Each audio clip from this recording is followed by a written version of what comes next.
Venezuela, like Yolanda Podosinsky's parents, and because they couldn't get into the United States. And so you have somebody who, I always love that Yolanda's name, Yolanda, such a Spanish name, right? And Podosinsky, such a Polish Eastern European name. It's a real combination, shows the map of Jewish life. Okay, I'm sorry, Linda, did you want to say something else? Yes, I just wanted to say that I have a cousin, my one of my very dearest cousins. May she rest in peace. Was when she first came over, she had been a partisan, and she never talked to her children or anybody else about her experiences, and feared for her life still, even here, from people that she knew who were bad Jews in the town. So there are a lot of stories from those people that are to be told. I just want to ask you one other thing, Rabbi. Would Linda, you consider Linda, doing We're a I'm about to so, page of start, Linda, Linda, I'm we're sorry, music? running out of time. we're at time and we have to start the class. Yes, I Okay. just wanted to we're ask you to very do a strict. page of music. Uh, Linda, if you could text me, we'll take care of it. Okay. Want to get Okay. Put it started? in the chat. We now turn Yes. Yes. schmoozing into the chat and we turn to studying. Ira, take it Good, away. yes, good morning, everyone. It's nice to see you. So, like Adria and Cantor Nimi this week, I wanted to offer some music today in Jeffrey's honor. And I was thinking about Jeffrey, and I remembered his connection with Italian, how at Purim every year, he would always read a segment of the Megillah in Italian. So I decided on a beautiful motet by the Italian Renaissance composer, one of the supreme ones, Palestrina. And this motet is called Sicut Servus in Latin. It's a setting of Psalm 42, verses 2 through 6, which I will not attempt to read the Latin, but the Hebrew is the wonderful verse, Ki ayal ta'arog alafike mayim, kein nafshi ta'arog elecha Hashem, or the English, like a deer crying for water, my soul cries out to thee, O God. So let's listen to this beautiful, beautiful motet.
Wow.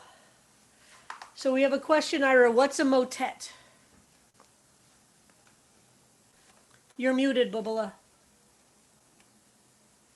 The short version is that it's just a musical polyphonic vocal composition.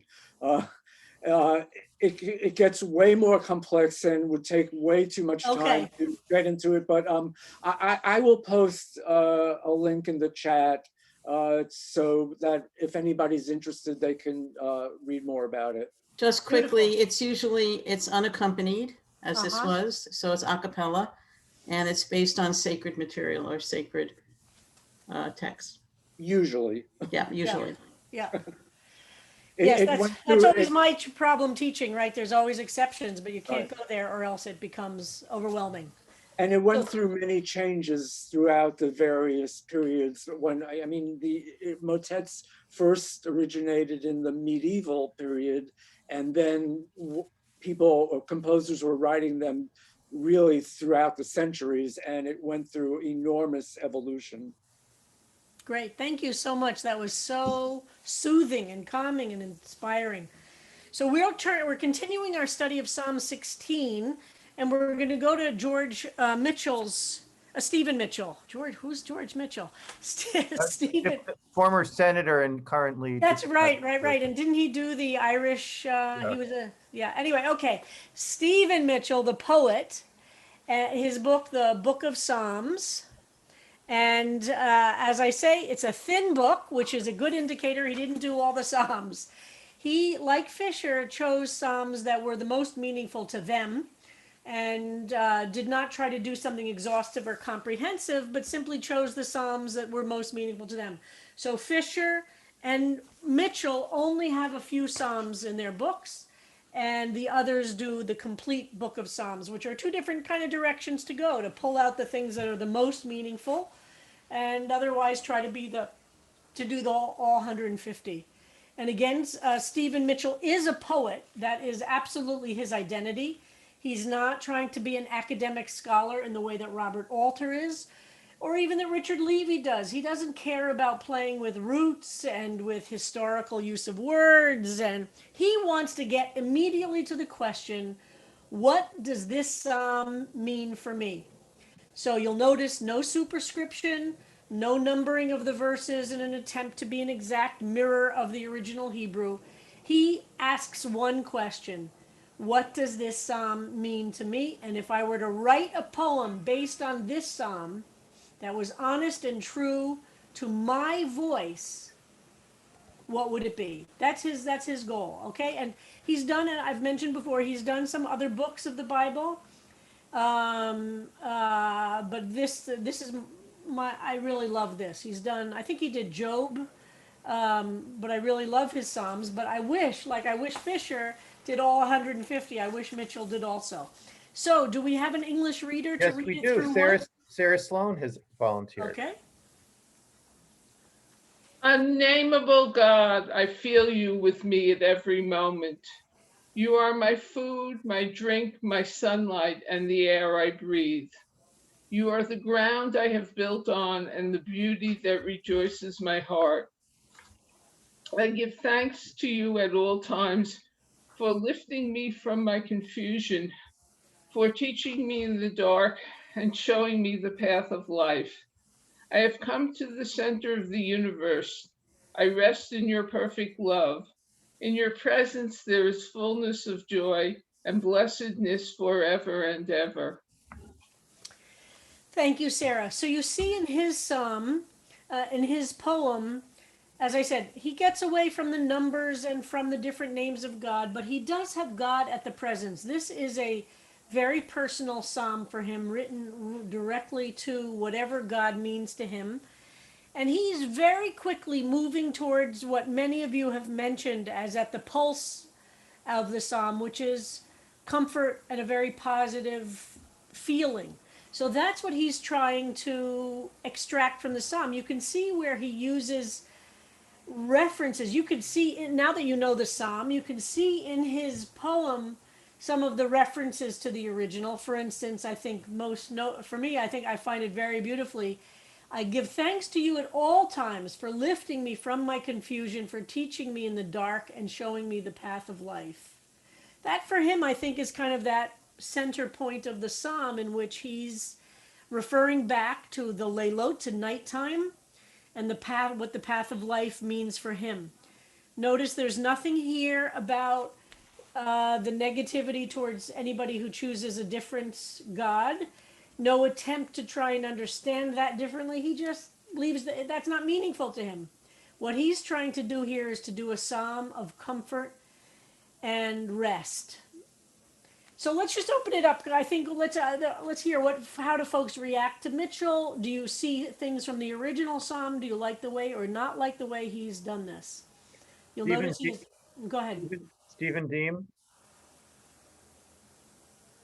Actually, my hand was up to read, Okay. but it actually, my first thought about it is it doesn't parallel to me the psalm that I've been studying. I think it's nice, and I think it expresses, a desire to connect and to throw his lot in with God's path, but it doesn't connect to me, that particularly Psalm 16. So one of the reasons I really wanted to look at this psalm today is exactly what you're saying, Stephen.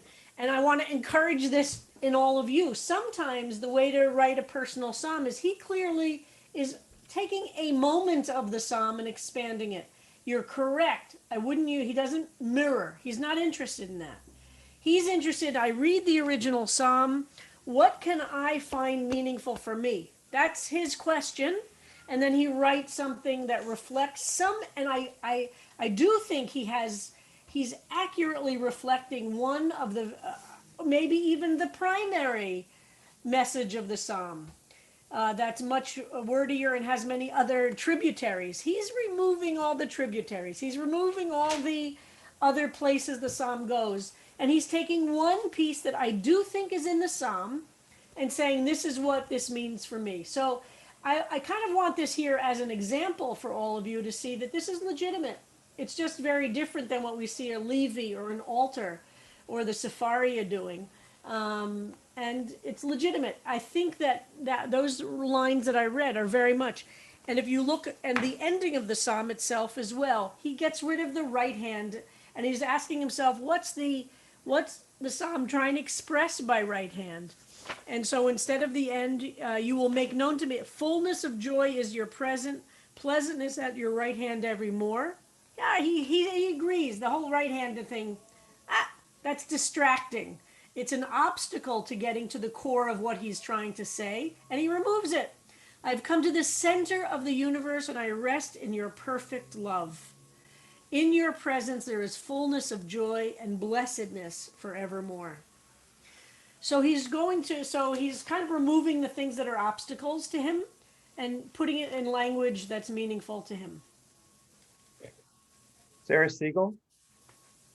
Agreed, and I really like that he transforms that disgusting reference to drinking blood to "you are my food and my drink." That is fantastic. And since you mentioned the thing of wanting to encourage us in our writing, it's a poem like this that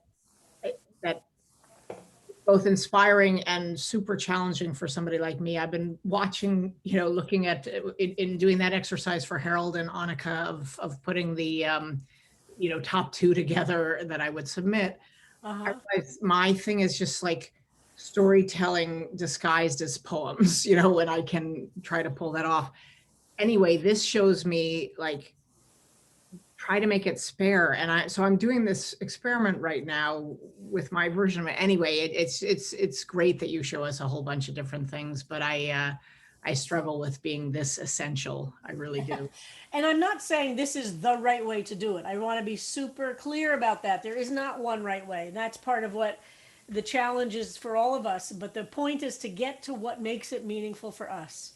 This is another example, and I think it's a great example, but it doesn't mean it's the answer and everybody needs to look like Stephen Mitchell. I keep calling him George. Stephen Mitchell. But I do want you to crack open a feeling of it must be exactly what the psalm said, in my own words. But if you don't have a strong reaction, the first place to start is to take that psalm and write it line by line in words that will be meaningful to you. As any writer knows, what you end up with isn't necessarily anything close that you began with. You create a scaffolding sometimes when you write, and the final draft, you might remove all the things you did that created a scaffolding to get you to a certain point. And the reader doesn't see the scaffolding, but it's precisely that scaffolding that made it possible to get to a certain point. On the other hand, it's very moving. To read line by line. It's a challenge that I find meaningful for myself, and I practice this myself. How to make every sentence. I almost feel like even the most negative sentences are there as a challenge to me spiritually. How will I find meaning even in a very negative sentence, even in a sentence that I initially have a negative reaction to?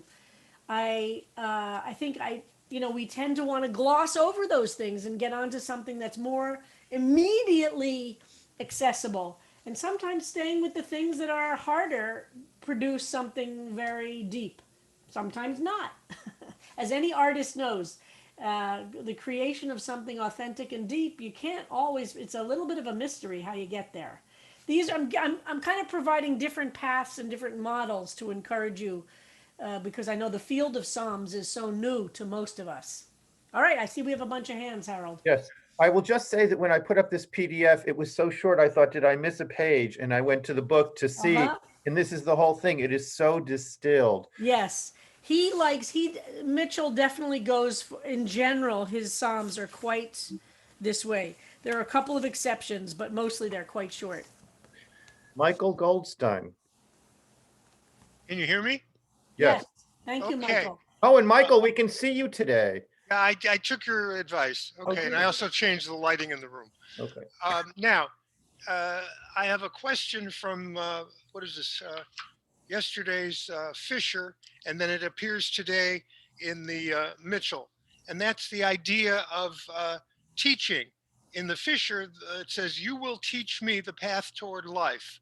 And in the Mitchell, it says, "Teach me in the dark, for teaching me in the dark, showing me the path of life." Rabbi, can you elaborate on how teaching takes place? It's an active word. Who's teaching what? Yeah, and I'd say showing, guiding, all these words are good translations of teaching. But I like what Mitchell does. I think it's very creative because remember, we read the original verse and there was a lot of confusion and people reacted very positively to some of the translations and negatively to others because in the original, and I always keep, and if you do have the Hebrew in front of you, if you could read the Hebrew or one of the original translations, as we look at some of the different ones. Let me get to that. So the sentence that says, "You will make known to me the path of life," todi'eni, is from the word for knowledge. So make known, that's another way of teaching, right? I mean, it's an active word, but it is not. There are different ways to teach somebody something. Giving me the knowledge and showing me the path of life. I'd say those are all good translations. I don't think there's anything problematic there. Is it the reading of the Torah or other teachings? Well, if you were a very Orthodox Jew, you'd say the path of life is the halacha encompasses everything. That traditionally Jewish law and Jewish life practice encompasses everything. So it would certainly include the Torah. For me, I think it includes everything.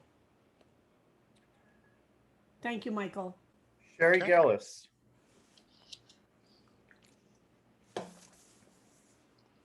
Sherry, you I'm can. unmuted, yes. Yes.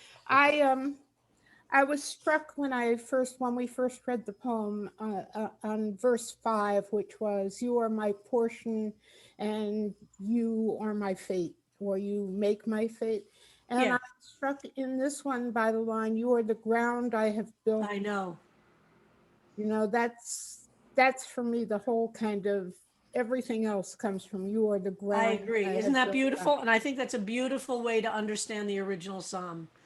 You're the foundation. You're the ground I have built on, and the beauty that rejoices my heart. In my heart. So anything that's beautiful in the world, I understand, comes from this source of holiness, and that beauty is what gives me such strength and makes my heart rejoice. I think it's. I think he's done a beautiful job here. Linda Solomon. Yes, hi. One of the things that struck me about 16 was that there are different ways, as you said, Rabbi, of interpreting, just taking from one part of it or one verse. Uh-huh. And last night I was listening to Josh Johnson, who had on the Capitol, the lying in honor of Michael Sicknick's remains. Yes. And what he was saying is we have to look to these bodies that have gone before us and ask them what they can teach us. And when you said that before, that caught me. And last night, what he had said had caught me. And I started to write my psalm offering based on verse 3, which was the holy ones in the ground and on earth that can offer us what Yep. they have, and the teaching comes from them, and Uh-huh. that's where I'm basing mine. I'm like stuck at verse 3. That's beautiful. But That's a beautiful reading of it. I love it. Yael Bar Chava. To respond to Michael Goldstein on verse 7, Avarechet Adonai Asher Yatzeni. So Yes. what I'm reading here is this is not so much teaching as advising. God advises me. So like a life coach or a therapist or a friend, somebody who gives me advice. But I think that I agree, but I think Mitchell's combining that with the references to 11, Yud Aleph, where it's where the reference to Orach. Yeah, to the any.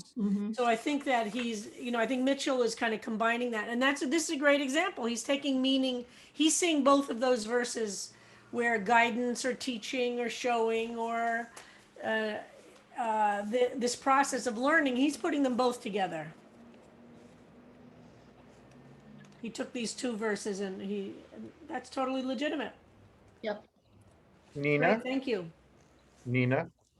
Thanks, Harold. And by the way, happy birthday. Thank you. I just want to return to Is today the line Harold's you are. birthday? No, it is not Seems my that birthday today. It's not Nope. your birthday. Let's not get off topic. Okay. Okay.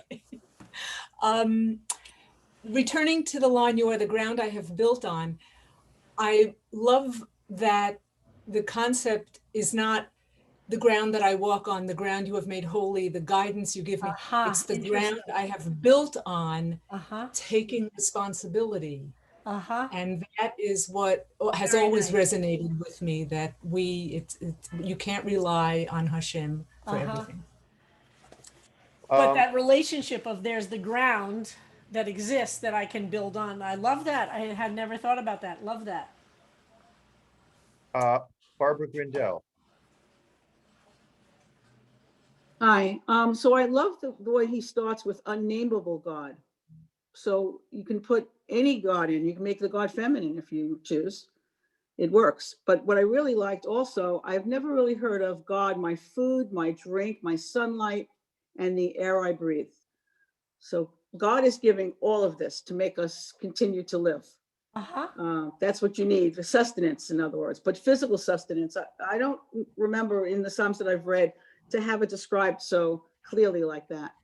Yeah, the source of all of this is pretty powerful. Right. And it was soothing to read this. It was different from the others. Soothing. I really liked it. It's not jarring. It's yeah, beautiful. Right. All right, can we do one more quick comment? Because I want to get to Bernstein today. Do we have any more? Well, Stephen, if we can circle back to you quickly. Stephen Deem. Yes. Did you have your hand up or no? I guess I didn't take it down. I'm sorry. Stephen, would you like to read Bernstein? Okay, sure, Okay, so fine. let's put Bernstein up.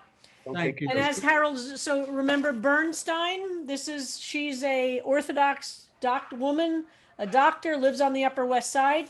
And what she's done is like what I keep saying, she's taken every single Psalm and written a deeply personal version. In the back of her book, she has the original in Hebrew. So in the volume, you could go back and forth between her take on the Psalm and the original Hebrew. And again, she, like Mitchell, and she's given up on worrying about is she getting it what the original exactly meant or said, and trying to find what's her personal meaning in this psalm. Stephen, can you see this? I'm ready.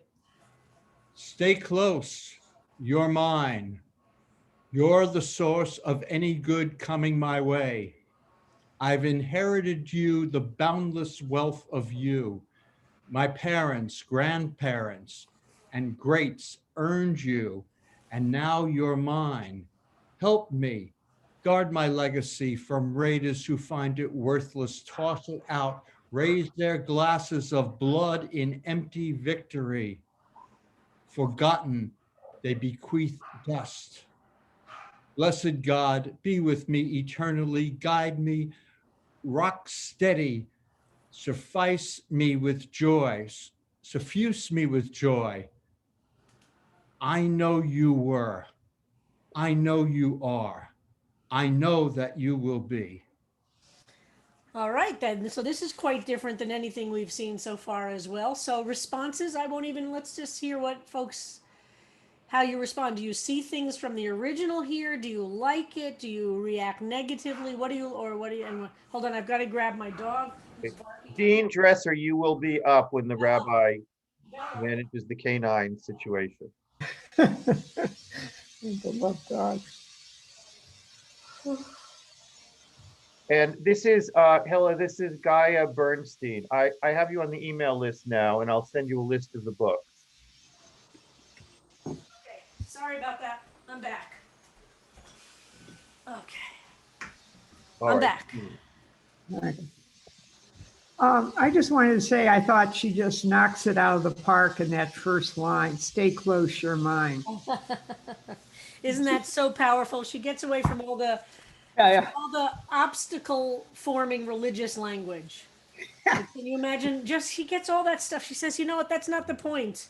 The point is stay close to your mind. I agree. I think it's really beautiful. Yeah, and the only other thing I would say is I love in her third verse, I've inherited you, the boundless wealth of you, my parents, grandparents, great earned you, and now you're mine. It's so beautiful. So she's going back to that word kadoshim, which remember way back when, earlier this week, we read how the Bratslav Hasidim read kadoshim.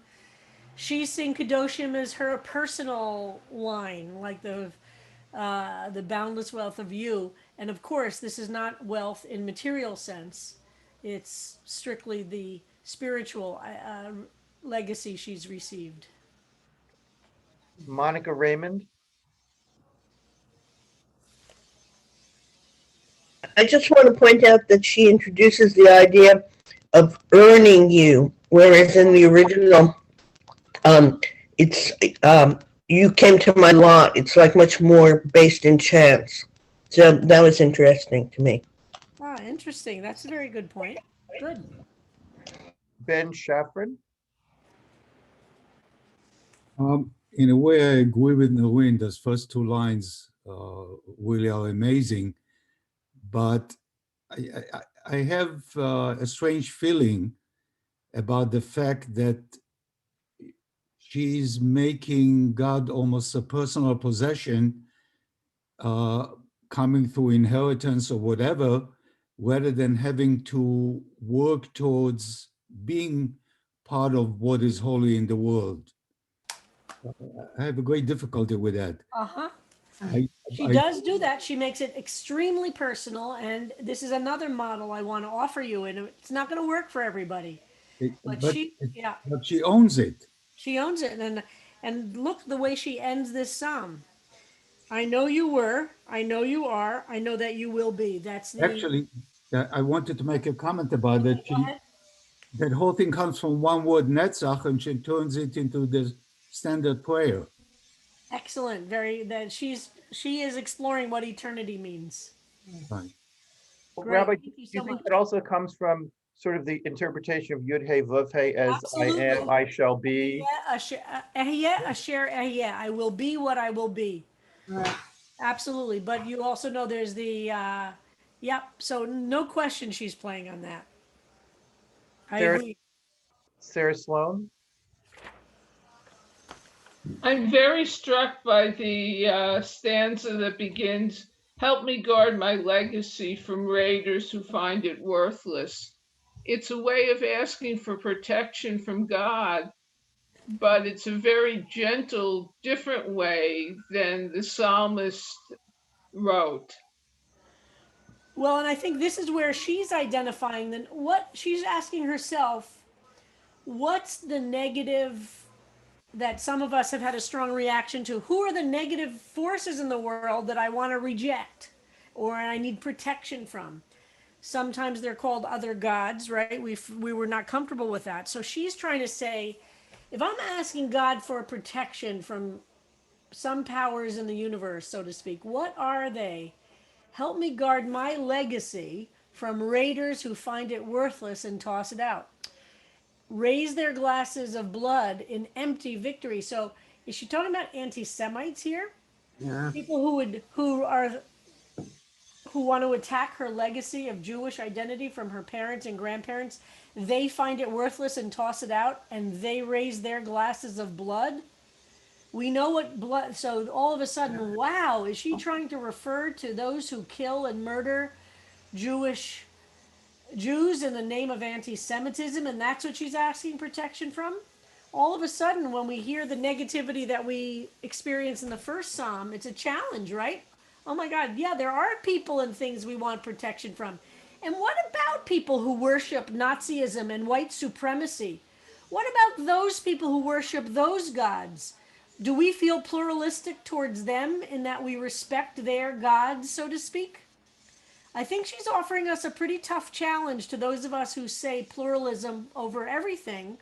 She starts here to say, wow, there are people whose worship of something else means my not just spiritual death, but literal death. So could that be what she's trying to talk about here? Okay, go ahead, others. Lori Siegel. The thing that struck me in her introduction, she talks about how things changed for her when her child was diagnosed with cancer. And I interpret this, help me guard my legacy, her child, from raiders who find it worthless, those cancer cells, toss it out. Interesting. Wow, that's also, a powerful read. Also, the blessed God be with me eternally, guide me rock steady, suffuse me with joy. In other words, help me overcome this marauder that has invaded her family. Wow. So isn't that a beautiful read? Wow, I never thought about that. Laura, I like that very much. Thank you. Wow. So you can see how a psalm can kind of get in these, as we move the prism around, we could start to see so many different layers of depth. Hazan Hirsch.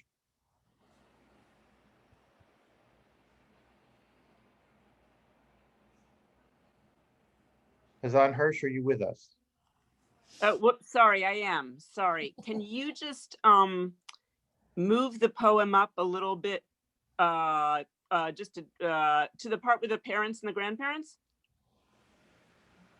So I just wanted to say that what I got from this was the concept of zechut avot, the merit of fathers or the ancestors that we have in the Amidah, where we introduce ourselves by saying, you know, blessed are you, God, you're the God of Abraham and all these people. And the idea is I'm related to them. So even if you don't remember me, like you knew my greats.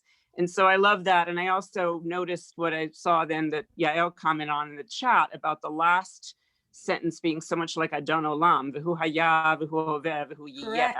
Yeah. Beautiful. So I love knowing that she's Orthodox. I just love the way she incorporated what is her daily tapestry. You know, she's so familiar with the liturgy, and it's kind of like the expression "Hamevin Yavin." Those who understand will understand. For those of us who are familiar, see it. And for the others, it's like this subtle thing that maybe later, after you read the psalm, you'll be in shul one day and you'll notice it. It's really masterful, I think. I agree, and I think it's really important for us to understand the Zechut Avot, which also the Bratslav Hasidim are referring to, is a very important concept in Judaism. Zechut Avot means the merit of our ancestors, and the idea is we often appeal to the power in the universe who has created us to offer us generosity. And we sometimes say, and this is true throughout the year, but especially in the high holiday liturgy, that we say, look, you know, maybe we haven't done something to be so worthy. But you know what? On the Zechut Avot, on the merit of those who came before us, be generous to me, be kind to me, help us. And that's a very powerful idea. It's also important because it acknowledges over and over again that we remember nobody got pulled up their back by their bootstraps alone. In Judaism, that's a ridiculous concept. We always exist on the shoulders of others, always. The very first, as we just said, the very first bracha of the Amidah, whatever day of the week it is, whether it's Yom Kippur or whether it's a weekday, we talk about the merit of our ancestors. It's as if we can't go into prayer without acknowledging that we are only here because others came before us. We are only here because others did something. The idea that the individualism of America is completely anathema in Jewish life. That we understand every moment the degree to which we are shaped negatively and positively by those who came before us. And that means our own lineage, so to speak, but it's broader than that. It's much broader than that. And so indeed, she is going right into that concept and focusing on that. So what do you think about this raise their glasses of blood? How do folks react to that? And then any other comments? Because we have about... Gary Gellis has had her hand up. Okay, go ahead. Rabbi, about what you were saying about the ancestors, you know, I was a secular Jew and I just came here in September, so this is all new to me. And I've inherited you. People in the class, Sherry. You speak for many people in the class, so don't worry. Okay, so I've inherited you, the boundless wealth of you, my parents. You know, nobody ever talked to me about God. You know, it was not a concept that I'm having a lot of trouble grasping it now. And so here she was brought up with this every day, having God in her life all the time. And this is because of her parents and for 2,000 years, people have been passing it on. And when I think about help me guard my legacy, I think of every Inquisition, every pogrom, that people have persevered to pass this on. Yep. And I think legacy is bigger than only whether or not you're a traditionally observing Jew. I mean, I think we have to think about what are the things that shaped us as the people we are with all different kinds of values. I don't think she's just talking about a traditional belief in God.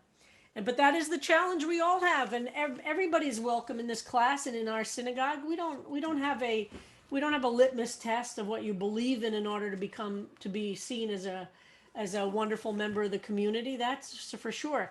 I think what's interesting about her, given how Orthodox she actually is, she's modern Orthodox. She doesn't have a lot of dogma here. It's the God she believes in, I would bet, is much more similar to the God we believe in, those of us who believe in God, and less the God that the Bratslav Hasidim believe in. And I think she sees it in a broader sense. But legacy, I don't think, is only about belief in God. So, Rabbi, we have Lisa, Robin, and Benjamin, and then I think we're at time for today. Okay. All right. Lisa Brown. Interesting to me for this psalm that, you know, we also have a blood libation. I mean, so, you know, cleansing is done by throwing blood on the altar. So it seems to me in the original psalm that that these practitioners that are being eschewed in the original psalm are practicing a libation that's very similar to what ours is. And it reminds me of magic that's also forbidden in the Bible. It's like, it's not that there's magic and it might look the same as our magic, as what God does, which is not magic, but it might look the same. So there's a very mirror image that's being suggested here, I think, in the original psalm that she seems to get away from, because she's really calling blood, they raise their glasses. So now it's in a glass, right? So it's not a true libation, right? It's not being thrown against the altar. No, she's not thinking about Right. ancient Near Eastern Right. worship practices. I Right. really think she's talking about, Nazis. I think she's really talking about, I think, those anti-Semites who I think I have no idea. I'm saying what I think is that I think she's really talking about those who are genocidal towards Jews. I think so too. I think she's taken the whole. But she's turning it. But I think it's clever, right, to take this ancient Near Eastern concept of blood, but to think about the Nazis who would drink blood, literally drink our blood, make pillows out of our hair, et cetera, et cetera. I think all of those. And then I continue to ask you the questions. Do you still feel pluralism tug at you when you think about the God to whom Nazis worshipped and said it was okay to take hair from those killed in crematoriums and make pillows, right? All of a sudden, I found that challenging. No, I don't want those gods to be worshipped. But also the notion of Holocaust as a sacrifice is also sort of. The word itself, Holocaust, the English word Holocaust. The Hebrew word is also is that, but the Yiddish word just means destruction. There are different ways that that period of time is looked at. The Yiddish word for the Holocaust is called chorben, which means, like, we use the same word in Hebrew and Yiddish to talk about the destruction of the chorben. We say in Hebrew chorban bayit rishon, the destruction of the first temple, chorban bayit sheni. And in Yiddish, a Yiddish speaker will refer to the Holocaust not as a sacrifice, like the word Shoah. But the reason Hebrew uses Shoah for sacrifice, or the word Holocaust, is because it's a sacrifice that's completely consumed by the fire. Some sacrifices are not consumed by the fire, some are partially consumed. But in Yiddish, the word is chorben, from the Hebrew chorban. Yes, Holocaust is from the Greek for complete burning. Utter burning through. So we'll go to Robin and then Benjamin. Great. Robin? Fine. I just have to say, I love watching the Goodbye Kiss All every morning. It's one of the highlights of this class. You love watching what? I like watching Saul's goodbye kiss every morning. I agree with you, Rabbi. I felt the same thing in terms of raising their glasses of blood in empty victory. But I don't think, or I would like to think, that it's not exclusive to the Holocaust. It's to what we in this country do with white and brown people and any kind of ethnic cleansing, purity stuff that's gone on forever. So. Yep, it certainly could be used that way. I just think for her, in talking about her legacy, which doesn't mean it can't be beautifully applied to others, and maybe her original intent isn't that important, right? On this level of, can this be read by anybody? I completely agree. Ben? I think great art should be able to go way beyond whatever the original intent of the artist might have been, if they even knew. I think sometimes artists, it's not always conscious or intellectual, right? They're putting something out and then it has meaning for the person who encounters the art. Well, I will say that the Germans learned what they did from us in terms of looking at, how much black or brown blood did a person have and all that stuff. So absolutely. So, Hitler quoted Jim Crow laws, literally, yep, as a model. Yep. Ben, we can give you 1 second and then we're at time. I just want to say that this raising the glass of blood reminded me very much of Elie Wiesel's short play, The Trial of God. I don't know it. Huh? I don't know that. Don't do what? No, I'm not familiar with that. He writes about a Jewish family that remains for the second pogrom after the first one in the same village. Uh-huh. And the innkeeper became an apostate, but wouldn't convert to Christianity, would rather die. Wow. This Gust of Blood reminds me of that. It's a wonderful play. I'll look for it. Thank you. Right, so we are at the end of Psalm 16. This is Wednesday. Tomorrow is the deadline for getting your texts to Annika, who has gotten a number of them already. Wonderful. I posted on the Facebook page the JTS lecture by Professor Benjamin Summer about other gods that we talked about. People are nodding. That was fascinating. And Sarah Sloan gave me information about something at Hadar, about Psalm 104 that we might be interested in. And as you were talking about the Polish Museum, I texted Josh Cruckton, CBS team member, who very strongly recommends the online materials from the Italian Museum of Judaism in the Holocaust. And I will also put that on the Facebook page. I suppose we will be starting with Psalm 17 next week, moving right Ezrat along. Hashem. Ezrat Hashem. Ezrat Hashem. Inshallah. Inshallah. No, excuse me. We will be reading these Psalm 16 offerings Right. on Oh, Monday, right. Tuesday. Correct. Right. So there'll be no play in and play out, and will be 55 minutes. So get those in by 5 o'clock on Sunday. That is just about everything. I have one other thing that I wanted to share, Rabbi, just to clarify. This is the poet Stephen Mitchell, and this is the senator George Mitchell. So maybe if you keep them in your mind, they won't be confusing to you. And then That's very funny. Jack Neiman asked for time today to do the play out. Beautiful. I'm just going to thank you very much. It was a wonderful class. This little play out, we are dedicating. Can I say, Jack, how lovely it is that you're wearing a tie for this? How beautiful. Well, it's a very special occasion. Beautiful, Jack. So, although the actual day is tomorrow, but tomorrow we're paying our respects to our classmate, Jeffrey Weiss. And that is Harold's actual birthday. So today, can you all see it okay? See me okay? So if you know the tune, or hum along or sing along, but keep your mute button on. Happy birthday to you.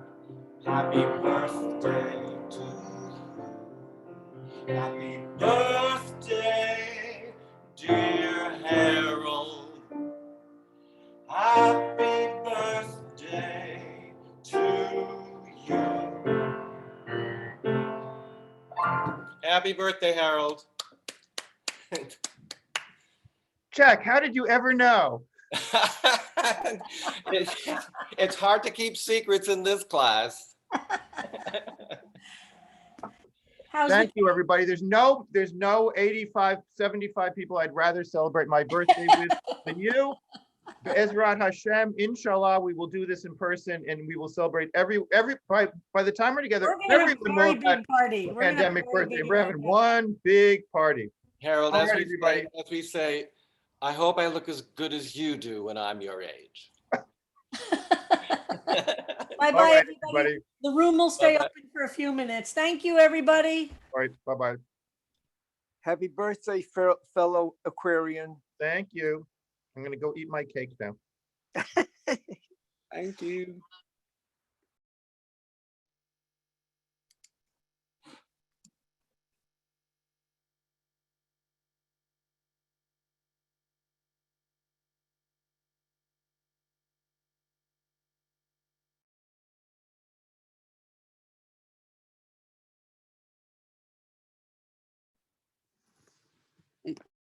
I can't read the chat at the same time. Did someone say that movie that was thought to be the 4 seasons is the 4 writers, or is that something else? The 4 writers. 4 winters. What? 4 winters. She wrote 4 winters, not 4 seasons. Oh, 4 winters. Okay. Yes. Thank you all. Bye. Thanks, Serena. 4 winters.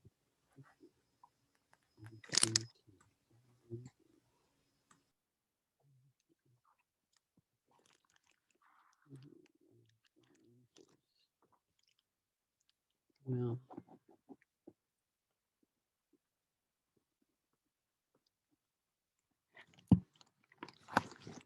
Okay. Everybody's.